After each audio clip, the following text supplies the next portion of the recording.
seconds. 4, 5. There we go. Beautiful. Ready to go? Ready.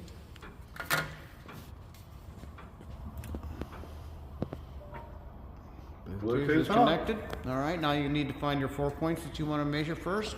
Okay. I believe the first one would be great on that rear cradle right there, don't you? And say 11 and 12, look and see what those look. are. 12 front cradle. That's the central fixing. Okay, you want to go to the rear fixing. Go to the rear fixing. Yep. Front cradle, rear fixing. That'd be like number 16, suspension arm fixing. Down one. 19. There you go. Okay. So pick those two. So 19 and 20. Got Yep. it. Okay. Do I need to pick 20? Yep. Okay. And read what the screen says. It's to select the first point to be measured. So now you have to click on which one you're going to measure first. Okay? Okay, let's go ahead and do 19. All right. Fixture F22.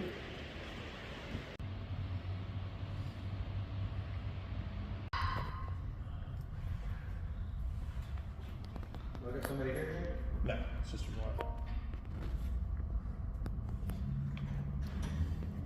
If I just said that's just my wife, I'd be in trouble for saying just. Just the wife. Yeah. All right, you can see he's got a longer extension on here. If you notice, folks, we have a top view and a side view. All right, he's measuring the central front cradle fixing point. Is that good? You got it. The extension's really too long, but it works. Well, we have a shorter one. That's amazing.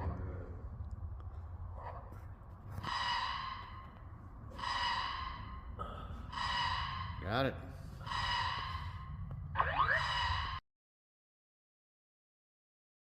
Okay, Zane, so we have a completed report right here. Completed measuring anyway.